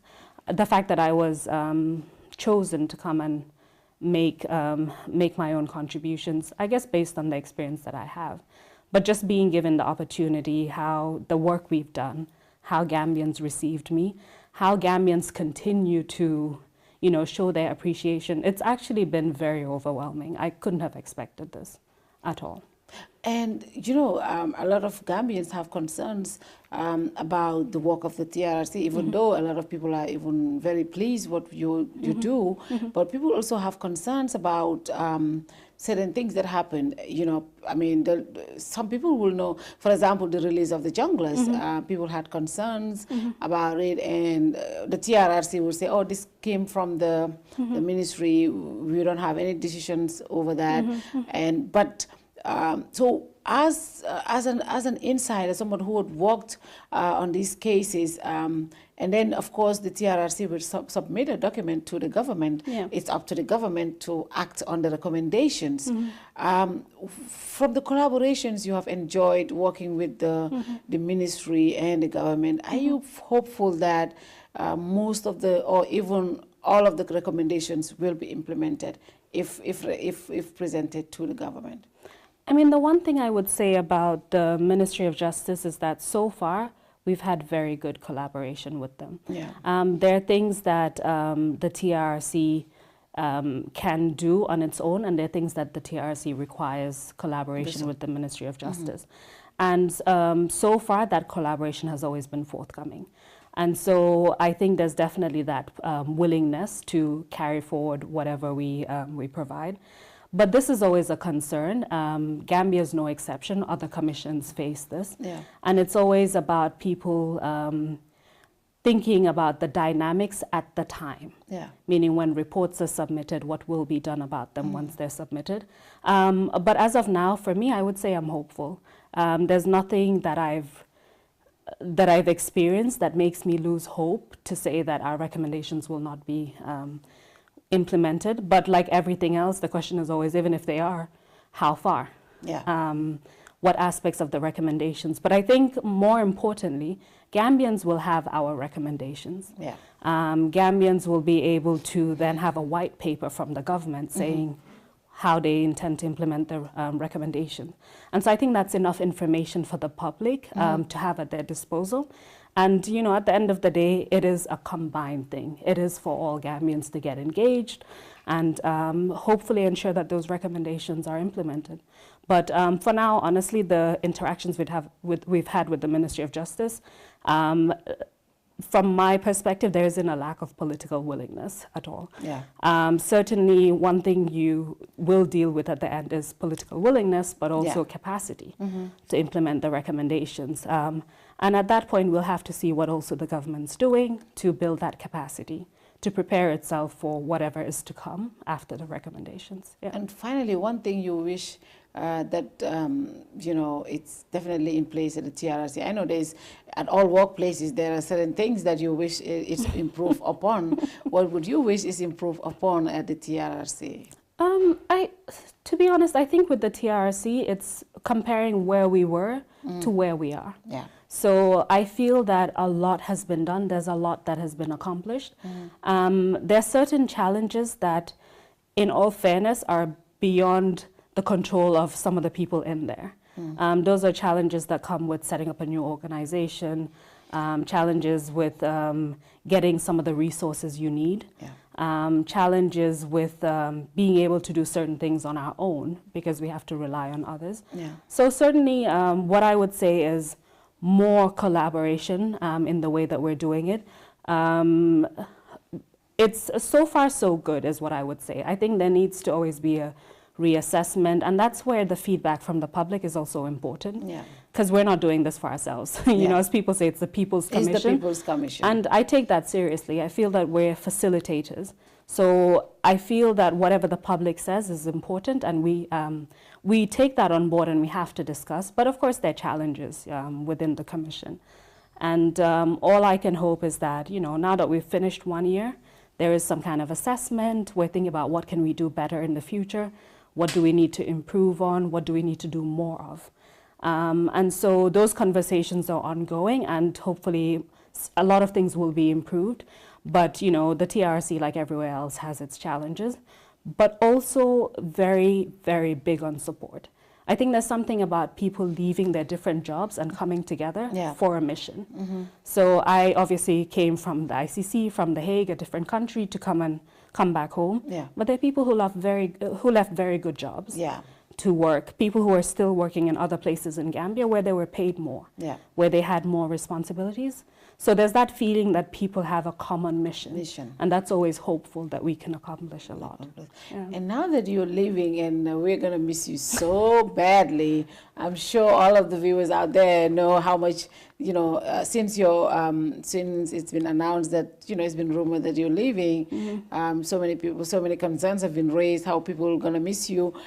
Is there plans, I know you're going back to The Hague, but is there any plans of returning back home, you know, to come and do something for country, especially, you know, where we will be seeing you more often? Is there any plans like that? I'm not sure if you will be seeing me more often, but there's definitely plans to come back and do more things at home. So I think coming back, I've lived abroad for almost 20 years. So coming back and spending the last 14 months here have made me feel even more determined that I have to do more. Yeah. Now, whether I'll start doing that from outside the Gambia and then come back to the Gambia, let's just say my heart is still at home. Your heart is at home. So I would hopefully love to come back. Certainly not in 20 years, but much earlier, much shorter than that. Yeah. And there are many things I'm interested in. Obviously, I mentioned sexual and gender-based violence a lot, but also something that I work a lot on are crimes against humanity, command responsibility. So we deal a lot with military cases or military-like militia groups. So command responsibility is something else. I'm very much interested in public interest litigation. So I would love to come back and take on cases that have an impact on the public interest, especially social rights and human rights issues more specifically.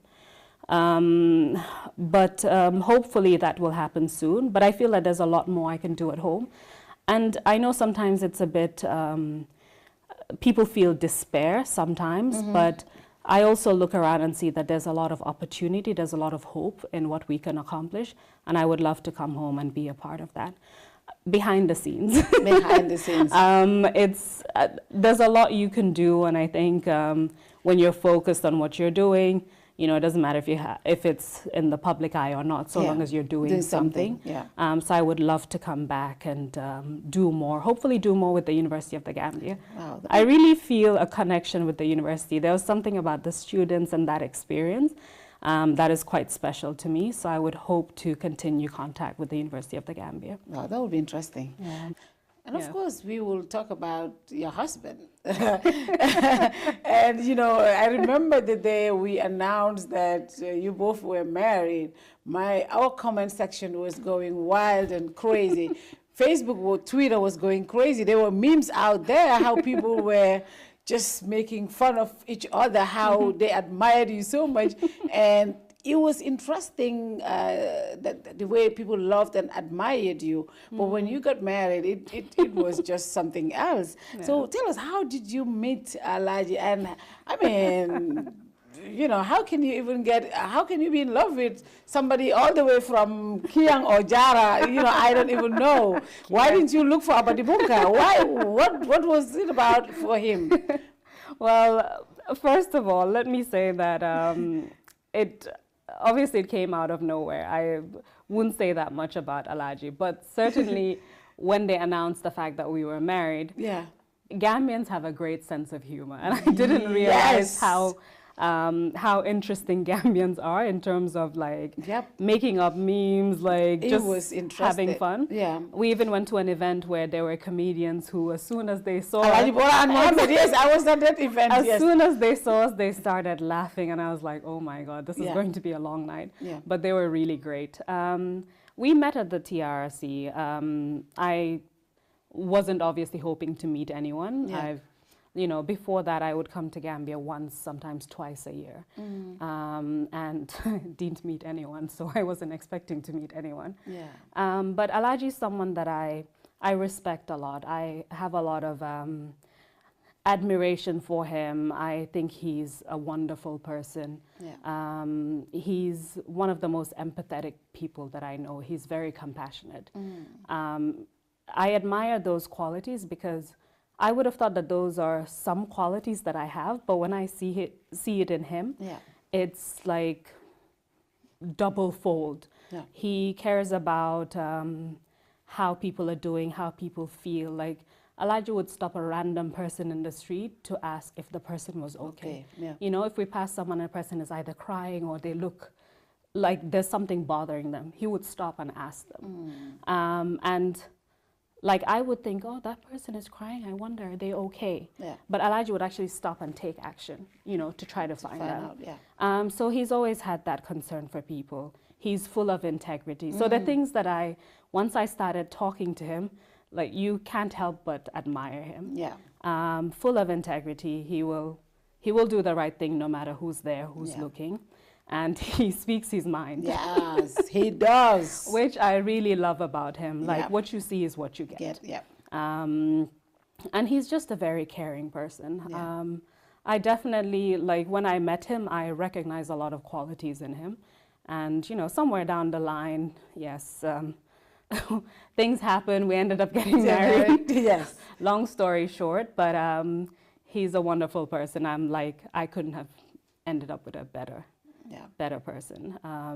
And he certainly makes me much better as a human being, but also he's extremely supportive. And Elijah's actually opened me up to a lot of things about Gambia that I didn't know. I know we had to push you literally to do this interview.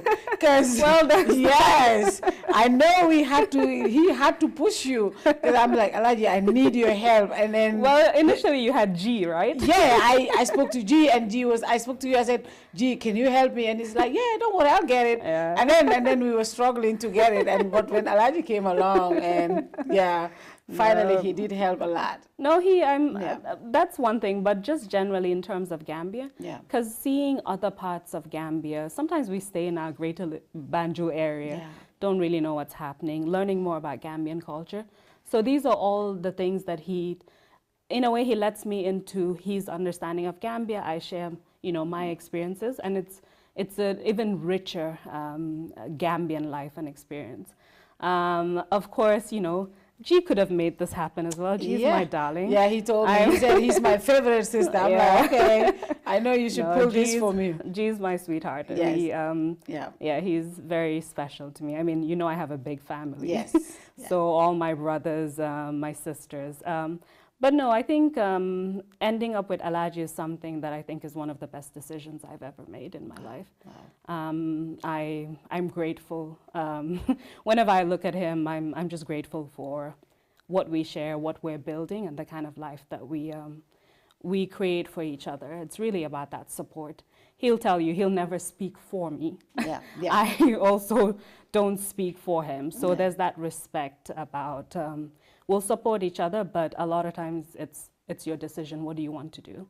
So we didn't come into the relationship trying to change each other. We admire each other the way we are. So it's just to complement. There's some parts where you're not as strong in something. And the person compliments you and vice versa. But yeah. Yeah. Well, I must say you're a cute couple together. But before we go, I know you went to upcountry, Taibu, you know, recently. How do you know that? I know that. I know that you went to this place and they named, they you know, they never met you. You have never been to that place, but they managed to, you know, to name the tournament after you. And you made the time to go all the way on to your condition Taibu. as well. Well, I'm going to have to say this because you've already been out there. You know, so, you know, I wanted to, when you see yourself, especially what's on Gambia, what's on Gambia? What do you want to tell what's on Gambia? He's my brother, but that's my favorite side as well. They are crazy sometimes. And I saw this picture, I'm like, oh my God, I thought I was going to unveil this. Now they have done it. I feel like everyone knows. Yes. Wherever I go. So in the beginning, people would say, Yangi nice there. Wow. And I'm like, oh, Chira Jeff. And then Elijah would look at me, they mean you're pregnant. Yeah. And I would say, oh, okay. That's what it means. But no, the Taibu trip, it came about very randomly. There's an interpreter at the TRC called Mariama Sonko, who basically called me one day and she said, I've been having people disturb me about how much they like you. So she has some connections in Taibatu. So Taibatu is in Woolly. So across the river from Basse. And you went all the way to Woolly? Went all the way there. But it's more because they decided to name a football trophy after me. So every year they have the same event. And apparently when my name was floated, everyone in the village said yes. Yeah. The elders, the young people, you know, the alcalo, the entire community. Yeah. And they didn't even expect me to go. So it was pretty much, I finally spoke to them through Mariama. So I spoke to a man named Maudo Jawa. And basically they said, we want to name the trophy after you. We want to invite you, but we understand that you can't make it all the way here. Yeah. But we just wanted you to know we're going to print T-shirts. We're going to name the trophy. You know, the whole village is involved. There'll be celebrations. And then I thought about it, and so I said to him, but why? And he said, we just want to thank you for the work you've done. Wow. And I felt that was such a genuine and noble thing to do and say. Yeah. They weren't expecting me to go. Yeah. And I think because of that, I thought I'm going all the way to Taibatu. Wow. Not an easy journey. We did it in one day, came back the same day. So it was quite exhausting for me, but it's one of the most overwhelming experiences I've ever had. Wow. Like the entire village came out, just the welcoming. It was, you know, all these older people, these young people, women with babies on their backs, like this huge banner. Wow. The Kanyalangs came as well. It was just fantastic. I'd never expect something like that. And they didn't want anything from me. They just wanted to say thank you. Wow. But it was overwhelming. Went there. The Alcala was very, very gracious. Hosted us. The rest of the village, the Imam had prayers for us at the mosque. It was just an overwhelming experience, to be honest. And they were just grateful and glad that I went there. Yeah. You know, so things like that mean a lot. Yeah. I think it makes me feel that I did it, they're doing it for the right reasons, I'm doing it for the right reasons, and it keeps me hopeful. Wow.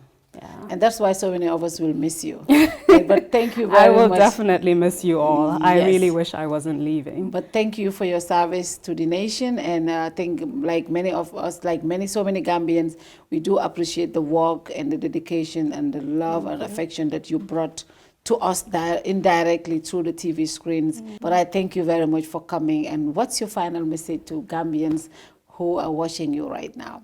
Well, I would, of course, begin by saying thank you to my mother and father. They're like my biggest role models. They're the reason why I am what I am today. Yeah. To my aunts and uncles, my relatives who were part of my upbringing, I would always remember that, my cousins. To Gambians, I just want to say thank you. I really did not expect so much overwhelming support, such gratitude. I really didn't expect people to just thank me for doing work that I would do regardless. So I felt that the way Gambians received me is something that keeps me humble every day, because they didn't have to. They could simply say she's doing her job, good job, moving on. But I think it reminded me of what Gambians value and what they place a lot of emphasis on. And so for me, it was just feeling that I didn't want to let anyone down, knowing that it's very easy to lose support, for people to lose hope and their confidence in you. So I just want to say to Gambians that we are a very compassionate people, we are very supportive people. We're people who care greatly about each other, and we're people who can uplift each other. I've never had any kind of experience like this anywhere else. This is a reflection of Gambians and Gambian values and culture.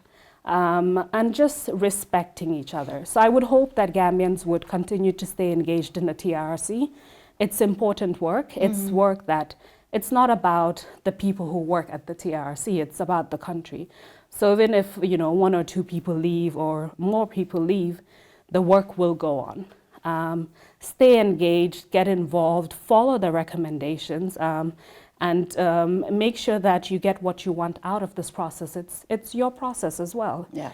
It's the people's process. It's all of us, our process. So I would say it's easy to feel despair, but stay hopeful, and you know, we can do a lot together. We can do a lot together. We really can. Thank you very much, Horejah. It's Thank you for very having much me. humbling to have you in our studios, and we do appreciate this time. Even though you're leaving tomorrow, we had to basically rush you to get this interview done. But thank you very much, and we do appreciate your time. Thank you very much. And good luck and all the best. Thank you very much. And to It's you a watching, pleasure. I hope you enjoyed this interview. We want to thank you all for tuning in. Join us next week for another episode of the KERR FATOU. This time, I think, a politician. You know who I'm talking about. So join us next week. Good night to you all. Bye-bye.